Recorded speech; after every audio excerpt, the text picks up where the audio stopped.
자, 시장 전략 짜볼 텐데요. 글로벌 인터뷰 하나증권 리서치센터 글로벌 투자분석실 이재만 실장 모시겠습니다. 실장님 어서 오세요. 네, 어서 오세요. 안녕하세요. 안녕하세요. 상승하는 시장에서의 덜컹거림은 늘 있잖아요. 네, 근데 이게 우리가 지금 상승의 가장 큰 동력이 AI다 보니까 네, AI에 조금 스크래치 생기는 일, 이게 조금이던 뭐 크던 스크래치 생기는 일만 생기면 심장이 막 네.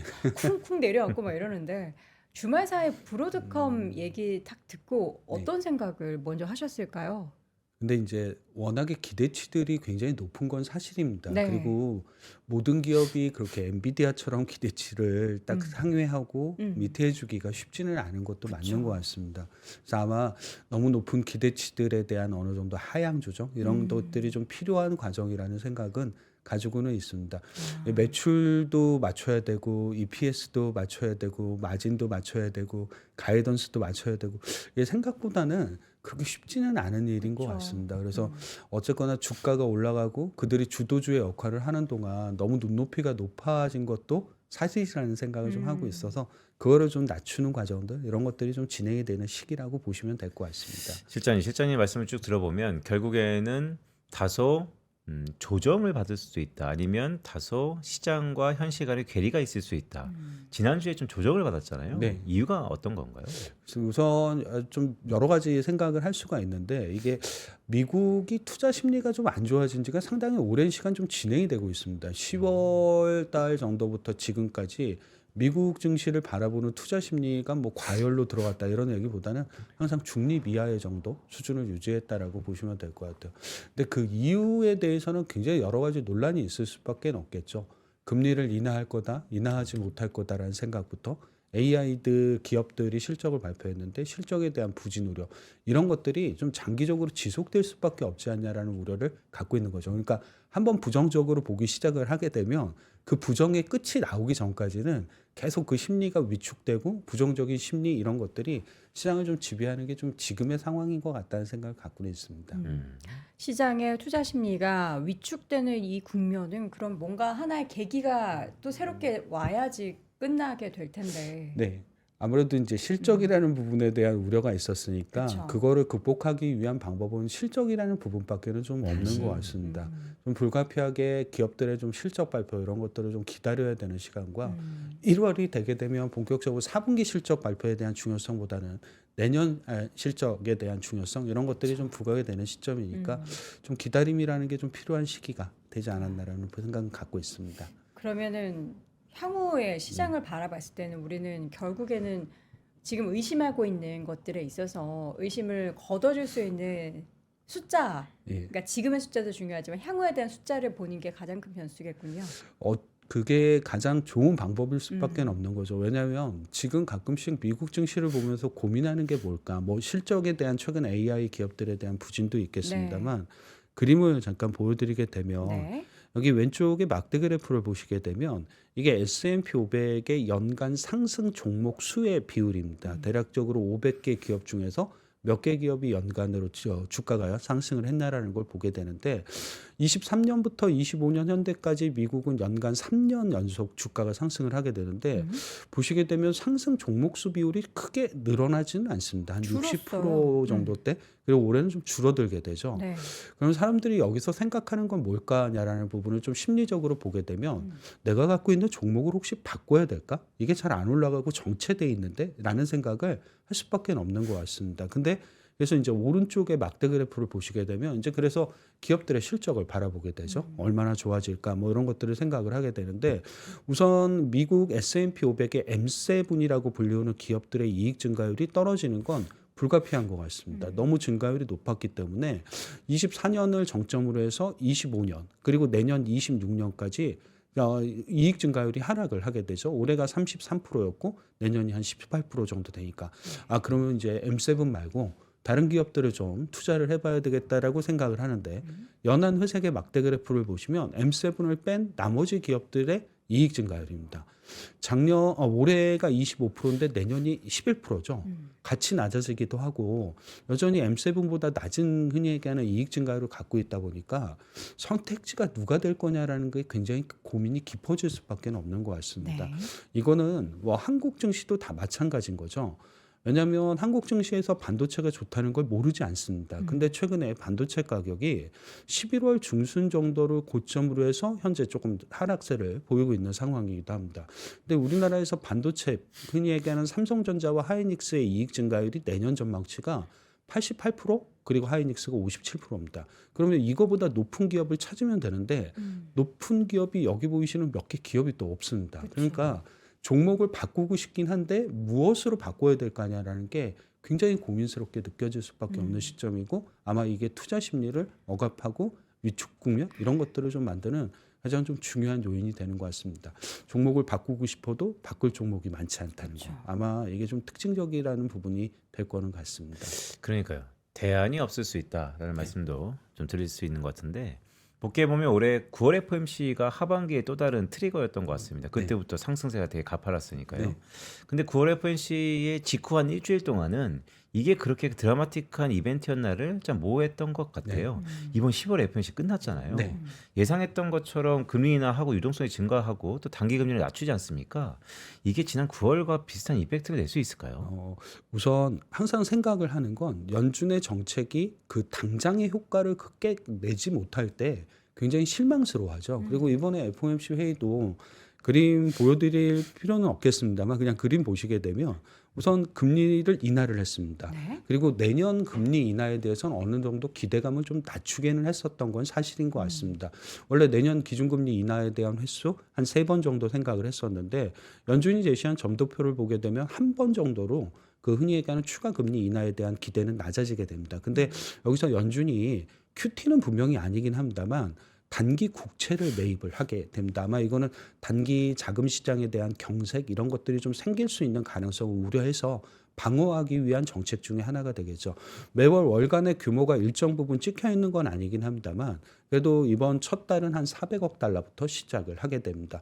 월 단위로 발표를 하게 되고 어떻게 보게 되면 우리가 생각하는 것처럼 연준은 금리를 내려줬고 유동성 확장이라는 정책을 펼치게 되는 상황이기도 합니다. 그러면 약간 이런 상황에서 연준이 가졌던 정책에 대한 효과가 어떻게 주식시장에 반영이 됐나라는 걸 좀 생각을 해두실 필요가 있겠죠. 네. 근데 당연히 이 막대 그래프를 보시게 되면 연준이 금리를 인하하거나 또는 동결하는 국면에서 연준이 자산 확충, 즉 아까 말씀드렸던 뭐 단기 국채의 매입이라든가 이런 정책들을 활용을 하게 되면 여기 보이시는 막대 그래프가 그때의 월 평균 수익률이 됩니다. 보이시는 것처럼 S&P 500, 나스닥, 코스피, 코스닥 보시게 되면 월 평균 수익률이 모두 다 플러스를 기록을 하게 됩니다. 물론 지수의 상승에는 다소 편차가 있을 수밖에 없긴 하겠습니다만 지수별로 전체적으로 이렇게 상승했다는 의미 자체는 연준이 갖고 있는 유동성 확장 효과라는 건 당장을 바라보는 관점보다는 조금 더 중장기적으로 바라보게 되면 그게 상당히 주식시장 상승에 긍정적이었고 유리한 환경을 만들어줬다는 측면에 대해서는 부정하기는 좀 어려울 것 같습니다. 기업별로 보실 때야 당연히 기업을 선별하실 때야 실적이라는 부분을 굉장히 중요시하게 보는 것 맞기는 하겠습니다만 지수 전체적으로 보게 되면 연준이 갖고 있는 저런 유동성 확장 정책에 대한 얘기하는 기대감 그리고 과거에 보여줬던 지수의 상승 이런 것들은 좀 고려를 하실 필요가 있지 않을까. 그래서 지금의 지수가 심리적인 압박과 심리의 위축으로 인해서 조금 더 부정적이고 나빠 보일 수는 있긴 하겠습니다만 연준이 갖고 있는 정책 이런 것들을 조금 생각하신다라고 하게 되면 향후는 지수가 좀 올라갈 수 있고 상승할 수 있고 반등할 수 있다는 긍정적인 좀 시나리오 하에서 종목이라든가 이런 것들을 찾아보실 필요가 있지 않을까 생각을 가지고 있습니다. 그러니까 말씀을 쭉 들어보면 지난 9월에도 그랬던 것처럼 이번 12월에도 여전히 지나고 보면 유동성이 증가하고 있다. 그게 주식시장에 긍정적으로 영향을 미칠 것이다라고 할 수 있겠는데 지난 9월 달하고 달라졌던 건 오라클도 있고요. 브로드컴도 있고요. 뭔가 진짜 25년 전에 무슨 버블에 대한 우려도 있는 것 같은데 어떠세요? 90년대 중후반 그쪽의 데이터를 갖고 시사점을 내는데 되게 일가견이 있으시잖아요. 어떨까요? 근데 제가 그 당시에는 주식을 해본 적이 없기 때문에 굉장히 어려운 건 맞는 것 같습니다. 그리고 그 당시를 경험을 못했으니까 제가 이게 버블인지 그렇지 않은지를 판단하기도 굉장히 어려운 부분들을 갖고 있는 것 같습니다. 근데 이건 저만의 고민은 아닐 거고요. 대부분 지금 현업에서 투자를 하고 계시는 모든 분들에 대한 분들이 갖고 있는 고민일 수는 있을 것 같아요. 그래서 제가 여기서 이제 말씀을 드리려고 하는 건 어떻게 보면 90년대 중후반을 바라보는 시각에서 IT는 굉장히 중요할 수밖에 없습니다. 근데 90년대 중후반에 꼭 IT만 주도주는 아니었습니다. 그러니까 혹시 그 당시 IT 말고 다른 업종의 주도주들은 어떤 변화를 가져서 주도주가 됐을까라는 것도 지금이 주는 좀 시사점이 있지 않을까라는 생각을 해보게는 되는 부분을 갖고 있습니다. 그래서 아마 조금 이번에 종목을 고르는 아이디어 이런 것들은 빈센트가 말씀 주신 것처럼 그런 질문에 대한 답을 해가면서 한 번씩은 조금 둘러볼 필요가 있지 않을까라는 생각에서 데이터라든가 이런 것들을 마련을 해서 설명을 좀 드리도록 하겠습니다. 아, 네, 근데 되게 신선한 접근이네요. 우리가 IT 버블 90년대 후반에만 네. 보면 대부분 다 IT만 얘기하는데 음. 그때 IT 외에 다른 주도 업종이 있군요. 예, 주도주들이 있었습니다. 그때 어떻게 보면 우리가 생각하는 IT 그리고 IT가 모두 다 올라가지 않았다라는 건 잘 알고 계시는 사실일 겁니다. 예를 들면 그림을 잠깐 하나 보여드리게 되면 네. 왜 미국의 1995년에서 99년 지수가 저렇게 연속적으로 상승하는 국면에서 미국에서 대표적인 소프트웨어 기업인 마이크로소프트가 주가 상승을 주도를 하게 됩니다. 근데 같은 소프트웨어 그 당시 업종이었는데 주가가 생각보다 그렇게 좋지 못한 종목이 있었죠. 여기 보이시는 IBM은 생각보다는 주가가 그렇게 좋지 못했습니다. 주가가 어떻게 보면 같은 소프트웨어 업종임에도 불구하고 차별화가 지어지게 되는 거죠. 오른쪽에 그림을 보게 되면 하드웨어 기업들도 주가 차별화가 그 당시 있었습니다. 네. 보이시는 것처럼 시스코 시스템즈는 너무 잘 아시는 그 당시 최고의 주도주였습니다. 한때 S&P 500 2000년 1월 달쯤에 한 시가총액 1위까지 올라갔던 기업이었죠. 근데 같은 하드웨어 기업인데 여기 보이시는 휴레패커드 같은 경우는 전체 시장보다 또는 IT보다도 굉장히 좀 낮은 수익률을 갖게 됩니다. 그러니까 같은 IT였고 같은 업종이었으면 같이 좋아져야 되는데 차별화가 지어지게 되는 거죠. 저게 아마 흔히 얘기하는 지금의 IT를 또 바라보실 수 있는 본질적인 포인트들이 되는 것 같습니다. 근데 이거는 의외로 굉장히 답이 간단하게 됩니다. 지금 보는 데이터들이 굉장히 중요하다는 걸 의미 있게 시사점을 갖게 되는 게 여기 보이시는 왼쪽이 마이크로소프트와 그 당시 미국의 테크 섹터 그리고 IBM의 영업이익률에 대한 비교입니다. 이게 마이크로소프트가 갖고 있는 최대의 장점은 그 당시 보시게 되면 압도적으로 높은 영업이익률입니다. 보이시는 것처럼 영업이익률이 30%대에서 1995년에 출발을 해서 결국 99년까지 가는 동안 영업이익률이 무려 50%까지 올라가게 됩니다. 반대로 IBM은 그냥 뭐 10%에서 뭐 크게 변화가 없었죠. 무엇을 선택해야 될까냐라는 굉장히 뻔한 답은 물론 소프트웨어 쪽 관련된 업종과 기업일 수는 있겠습니다만 무조건 영업이익률이 높아지는 쪽을 쫓아가는 게 맞다라는 가장 간단한 답을 주어지게 되는 것 같습니다. 이게 미국의 또는 기업 전 세계 글로벌 소프트웨어 기업들을 바라보는 가장 중요한 시각이 됩니다. 근데 하드웨어는 좀 다르죠. 하드웨어는 여기 오른쪽에 그림을 보시게 되면 그 당시 1995년에서 99년까지 저 시스코 시스템즈라는 기업이 갖고 있었던 최대의 장점이 뭐냐라는 건 압도적으로 높은 매출 증가율입니다. 여기 보이시는 것처럼 매출 증가율이 물론 처음에 95년에 80%대에서 시작을 해서 다소 97년에 좀 40%대로 낮아지긴 했습니다만 저 40%대라는 증가율 자체도 전체 미국의 하드웨어 기업들 대비해서 훨씬 월등히 높은 수준이었고 이게 끝에는 50%까지 다시 증가를 하게 됩니다. 반대로 그 당시 좀 부진했던 휴레패커드는 매출 증가율이 한때 마이너스까지 떨어지게 되는 형태들 이런 것들을 보여줬다는 측면에서 미국의 소프트웨어 또는 글로벌 소프트웨어를 바라볼 때 가장 중요한 건 흔히 얘기하는 영업이익률 그리고 글로벌 하드웨어 기업들 또는 반도체 기업들을 바라볼 때 가장 중요한 포인트는 매출 증가율이라는 좀 단순하게 생각을 하고 구분해낼 수 있는 변수라고 좀 보시면 될 것 같습니다.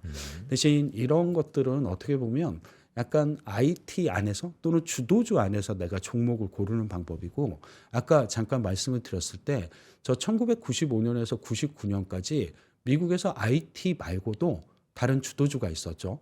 근데 그 주도주는 지금도 굉장히 동일한 주도주들입니다. 왜냐하면 여기 보이시는 1995년에서 99년까지 IT를 뺀 기업들 중에서 누가 지수 상승을 또는 주가 상승을 주도했을까를 보시게 되면 대표적으로 월마트가 있습니다.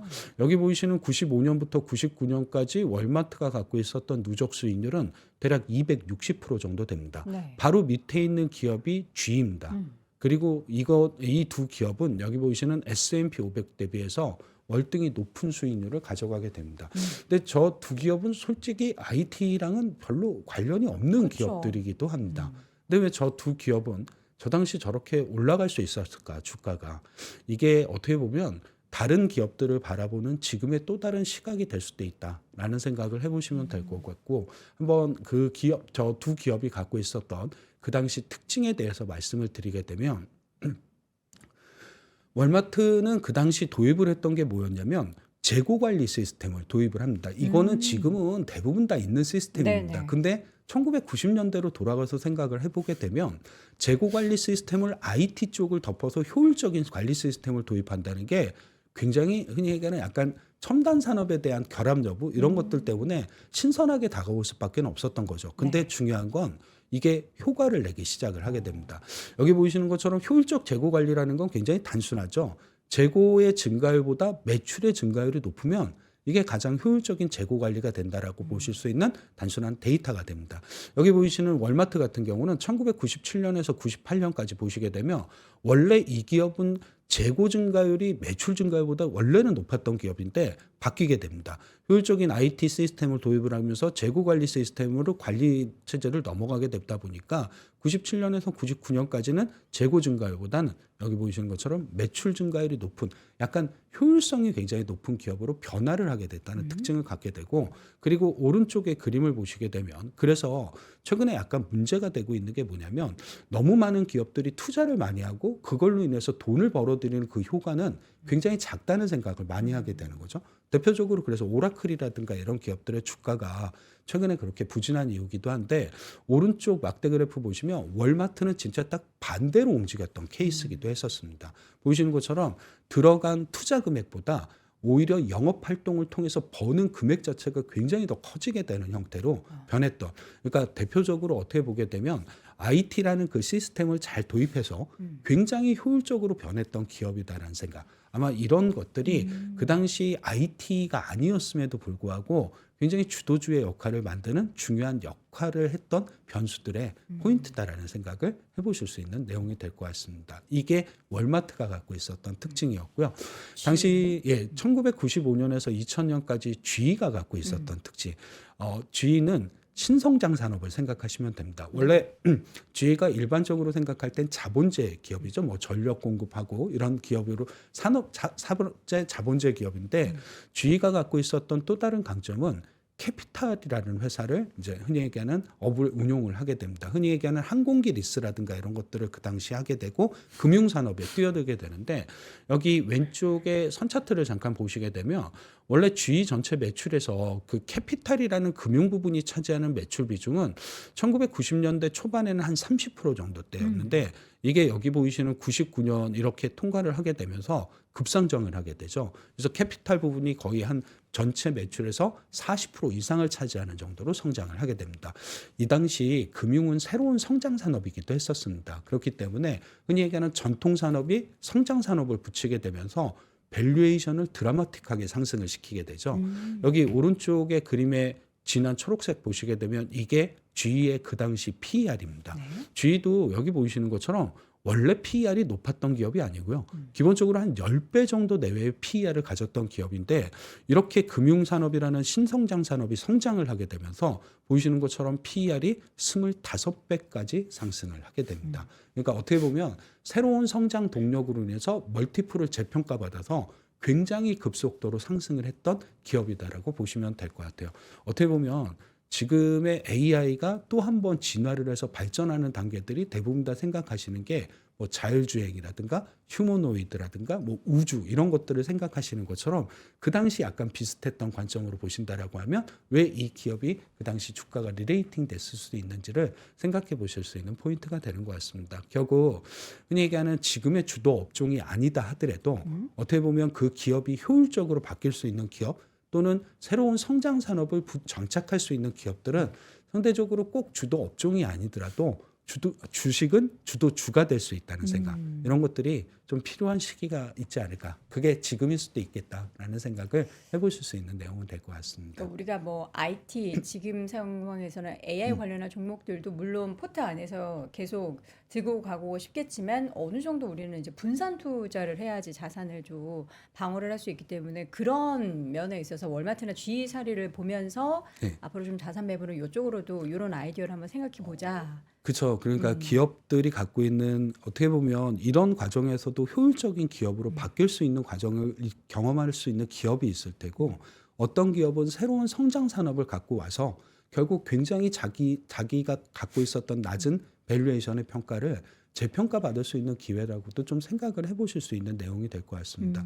왜 가끔씩 보면 저런 것들은 실제로 보게 되면 미국에서만 있었던 거 아닐까. 왜냐하면 항상 미국은 혁신적이고 미국은 다른 방향의 발전이고 신성장 산업이 있었으니까. 근데 이 부분의 사례는 대표적으로 우리나라도 보여줬던 케이스가 분명히 있긴 있습니다. 네. 왜 우리나라는 2003년에서 2007년이 코스피가 5년 연속 상승하던 시기였습니다. 근데 그 당시 주도 업종 하시면 항상 생각을 하는 게 뭐냐면, 여기 그림을 보시게 되면 그 당시 주도는 브릭스의 투자였죠. 그러다 보니까 우리나라 에너지, 소재, 산업재 이런 쪽 기업들, 흔히 얘기하는 뭐 조선이라든가 기계, 건설 이런 쪽들이 굉장히 주도 업종과 주도 섹터의 역할을 많이 했던 시절이기도 했었습니다. 근데 2003년에서 2007년까지 기업별로 보게 되면 지금은 네이버고 그 당시는 NHN입니다. 여기 보이시는 것처럼 주가가 2003년에서 2007년까지 거의 600% 가까이 상승을 하게 됩니다. 전혀 소재 산업재하고는 관련이 없었던 약간 뭐 인터넷 또는 그 당시 게임 관련주들이기도 했었죠. 근데 왜 이 기업이 이렇게 주가가 상승했을까는 앞에 보셨던 미국의 주도 업종 또는 오래가는 주도주를 선별하는 그 변수들을 굉장히 이때 당시 잘 맞췄던 게 그 당시 네이버기도 했었습니다. 예를 들어 잠깐 보여드리면 똑같은 변수에 대한 방법이긴 하지만, 여기 그림의 왼쪽에 그림을 보시게 되면 네이버는 2003년에서 2007년까지 과연 영업이익률이 어느 정도 됐었을까? 우리나라 코스피는 그 당시 영업이익률이 10%가 안 되는 한 8% 정도 되어 있는데, 네이버는 영업이익률이 그 당시에 38% 정도로 기록했던 기업이기도 합니다. 네. 월등히 높은 영업이익률을 갖고 있었고, 오른쪽 그림을 보시게 되면 코스피 같은 경우는 2003년에서 2007년까지 매출 증가율이 평균 한 8% 정도 연간으로 나왔었는데, 네. 네이버가 여기 보이시는 것처럼 한 68% 정도로 압도적으로 높은 숫자를 갖게 됩니다. 아까 1995년에서 99년까지 보셨던 마이크로소프트, 그리고 보셨던 시스코 시스템즈가 갖고 있었던 최대의 강점들을 네이버가 이 당시 잘 보여줬던 거죠. 그리고 효율성이라는 부분, 그리고 흔히 얘기하는 신성장 사업이라는 부분, 여기 왼쪽의 그림을 잠깐 보시게 되면 네. 아까 효율성은 말씀드렸듯이 어느 정도 재고 관리라든가 이런 것들을 통해서 기본적으로 투자하는 금액보다는 내가 영업 활동으로 벌어들이는 돈이 더 많을 때 굉장히 효율적인 기업이 된다라고 말씀을 드렸는데, 네. 여기 왼쪽의 그림의 진한 초록색이 네이버의 효율성을 나타내는 데이터입니다. 그냥 효율성을 배수로 보게 되면 네이버 같은 경우는 투자 금액 대비 영업 활동을 통해서 벌어들이는 금액이 6배 정도 됐던 그 회사였고, 우리나라 그때 코스피의 평균이 한 1.5배 정도 됐으니까 압도적으로 현금을 벌어들이는 능력이 뛰어났던 기업이었던 거죠. 또 오른쪽의 그림을 보시면 네이버가 그 당시 갖고 있었던 신성장 산업은 검색 광고였습니다. 네. 그렇기 때문에 굉장히 폭발적인 성장을 했었고, 매출보다는 항상 더 이익 증가율 이런 쪽들이 높았던 게 그 당시 네이버의 모습이기도 했었습니다. 네. 한 번쯤 저런 조건들을 맞춘다라고 하게 되면 기본적으로 해당 기업들이 꼭 현재 주도 업종이 아니다 하더라도 흔히 얘기하는 주도주의 역할 이런 것들을 충분히 좀 해낼 수 있는 기업들의 컨셉으로 분류가 가능할 거다라고 아이디어로 좀 삼아보실 수 있는 내용은 될 것 같습니다. 자, 예시로 지금 2003년에서 7년에 대표적으로 이제 네이버를 말씀을 해주셨는데, 그럼 지금 이제 2025년에서 6년 버전으로 이제 미국 주식과 한국 주식에서 네. 이런 아이디어를 이제 접목해서 또 기업들을 한번 분류를 해봐야 할 텐데, 미국부터 한번 볼까요? 우선 이 말씀드렸던 네 가지 조건을 모두 다 충족하는 현재 기업은 없습니다. 그러니까 대략적으로 4개 중에 한 3개 정도의 그 비율을 충족을 하게 되면 네. 여기 선정을 했다라고 보시면 될 것 같아요. 우선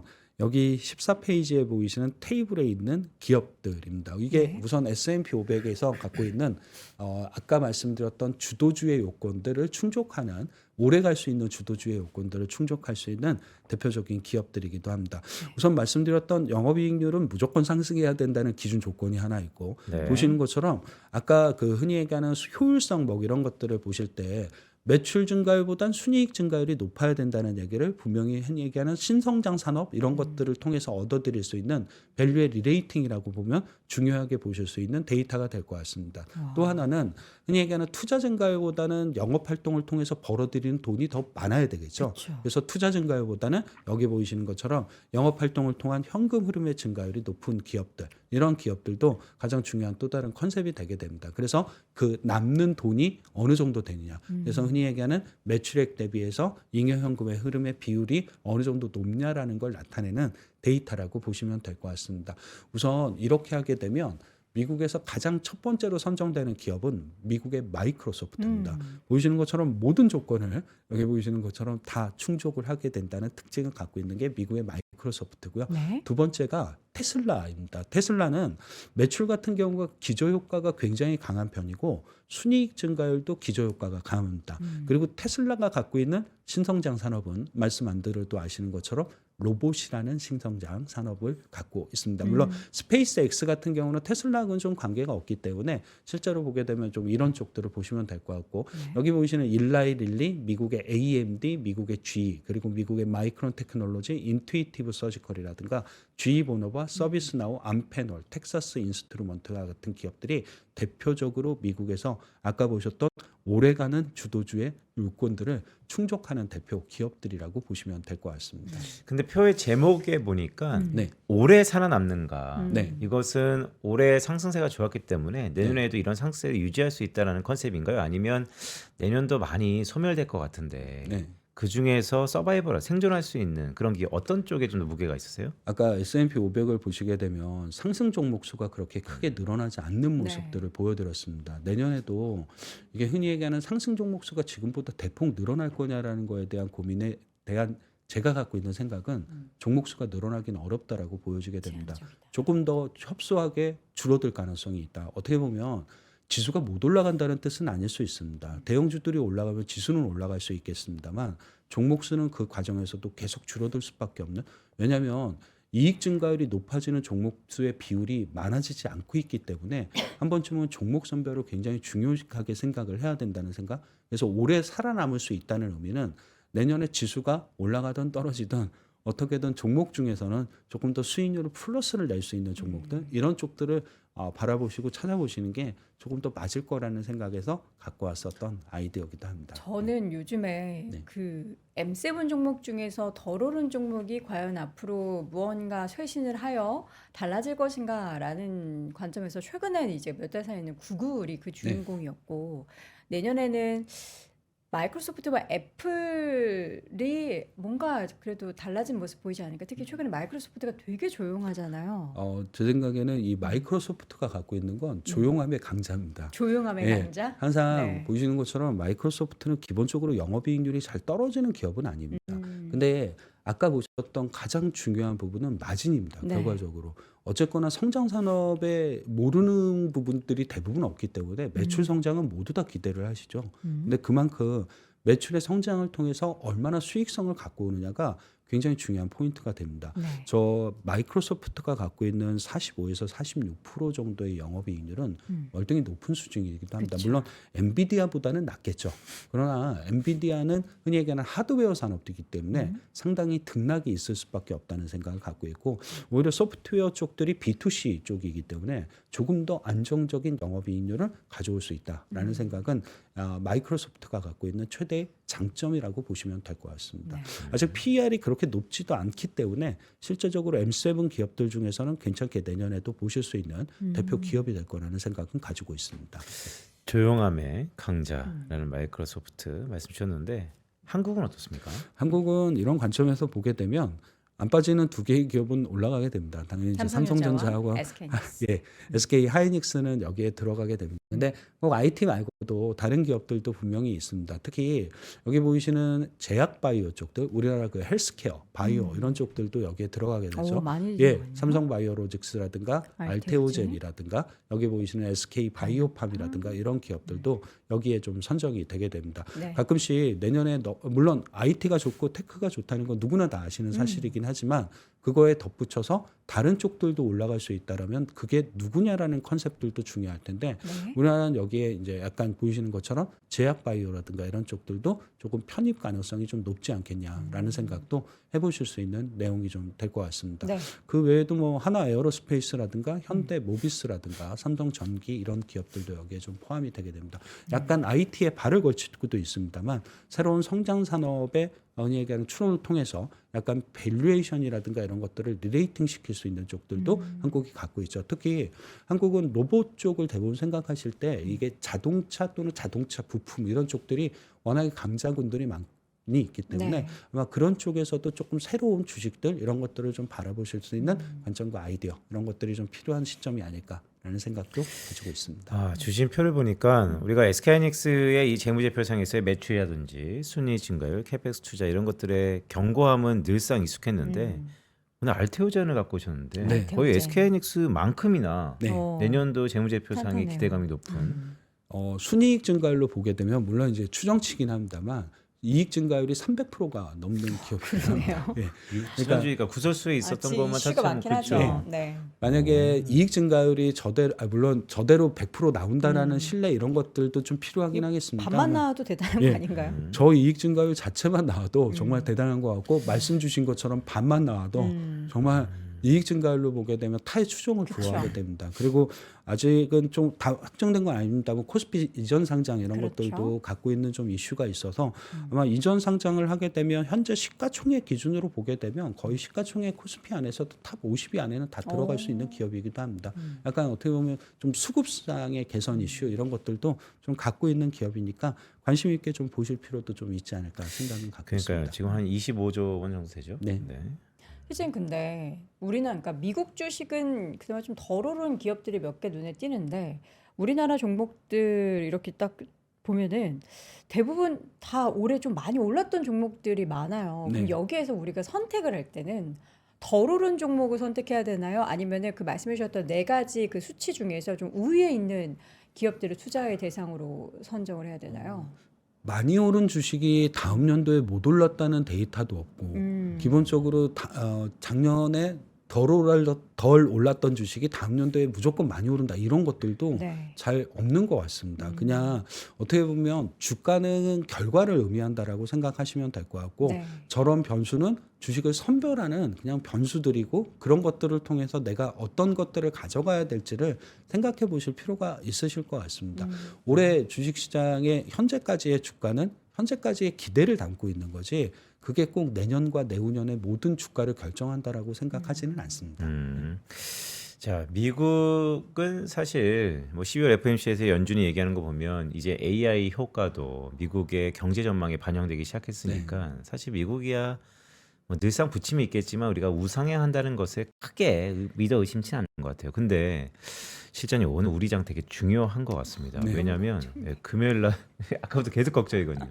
일단 브로드컴이 약간 당혹스러울 정도의 코멘트가 있었고 맞아요. 지금 달러 환율이 1,476원, 그러니까 80원 선을 위협하고 있고 그렇죠. 이번 주 특히 산타랠리에 대한 기대를 발 직전에 있고 어떠세요? 그러니까 이번 주 우리 장은 이런 전략을 좀 가져가면 좋겠다라는 메시지가 있을까요?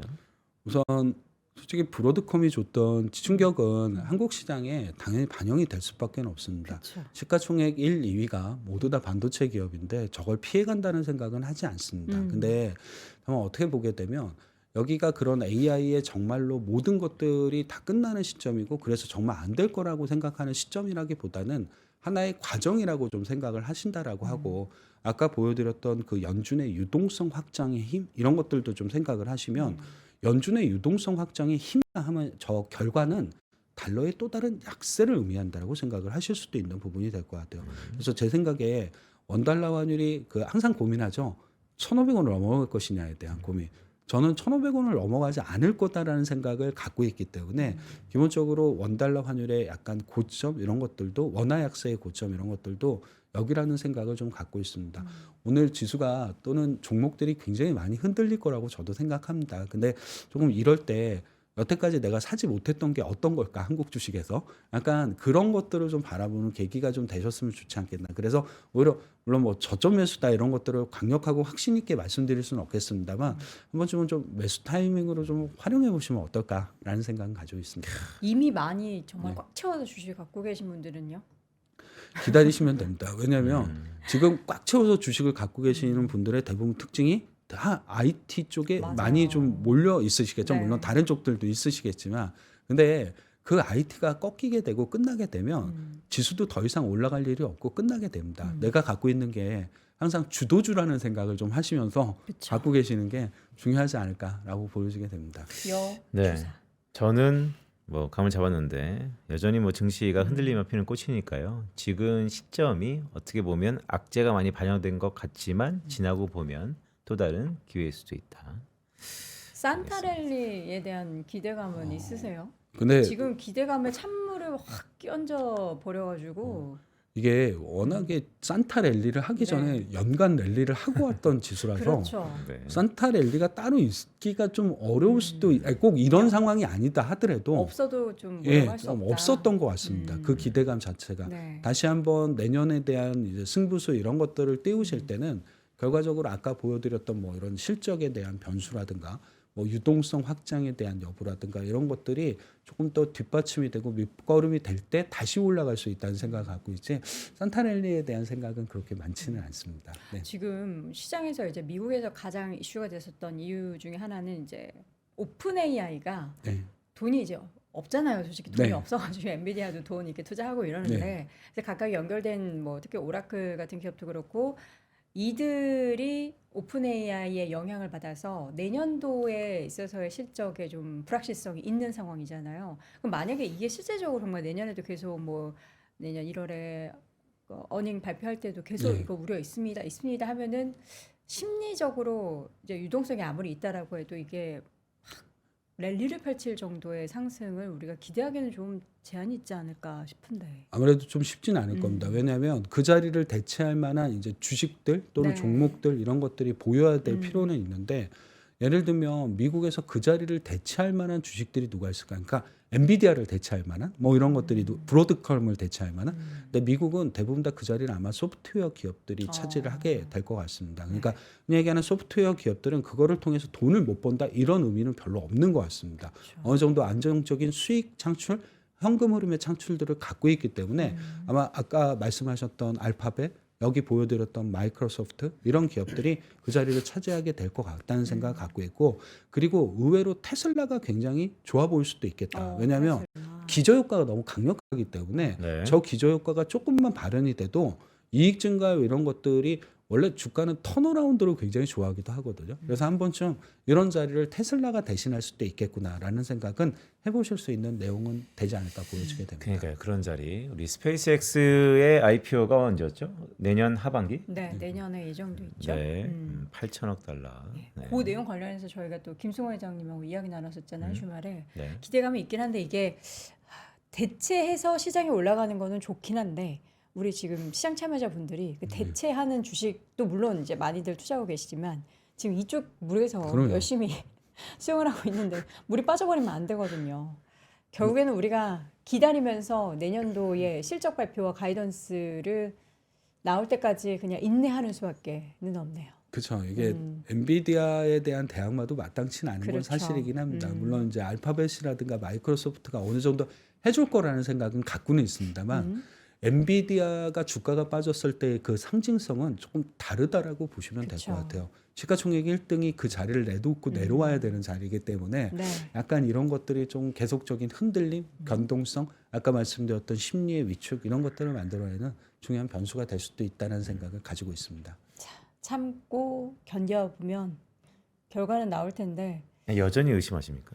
의심이 아니고 무섭잖아요. 브로드컴이 그렇게 많이 급락했는데 오늘 일단 당장 오늘 시장에서 지금 삼성전자, SK하이닉스가 얼마나 빠질지 무섭잖아요. 근데 물론 이제 흔들려서 다시 한번 이제 올라가게 된다면 좋겠지만 만약에 안 그러면 어떡하지? 이런 불안감이 있는데 결국에는 방법이 없어요, 여러분. 매일매일 그냥 월모브 보시면서 하루하루 시장을 지금은 예, 보시는 수밖에 없을 것 같습니다. 앞으로 이제 올해 남은 시간 2번 우리 이재명 실장님이 나오셔서 시장에 대한 말씀해 주실 텐데 부디 다음 주에는 이번 주와 달리 조금 더 좋은 이야기들이 많았으면 좋겠습니다. 하나증권 리서치센터 글로벌 투자 분석실 이재만 실장과 함께했습니다. 고맙습니다. 고맙습니다. 감사합니다. 자, 오늘도 월스트리트 모닝 브리핑 함께 하셨습니다. 이제 8시가 다가오고 딱 프리마켓 열리고 하면은 네. 마음이 싱숭생숭하실 텐데 여러분 스트레스 받지 마시고 아까 쪼르메스 보여드렸죠. 그냥 뭔가 씹고 싶으실 때는 그런 거 씹으시면서 심신의 안정을 좀 도모하셨으면 좋겠습니다. 저희는 내일 오전 6시에 부디 좋은 소식이 들려오길 바라면서 다시 돌아오도록 하겠습니다. 여러분 오늘도 고맙습니다. 고맙습니다.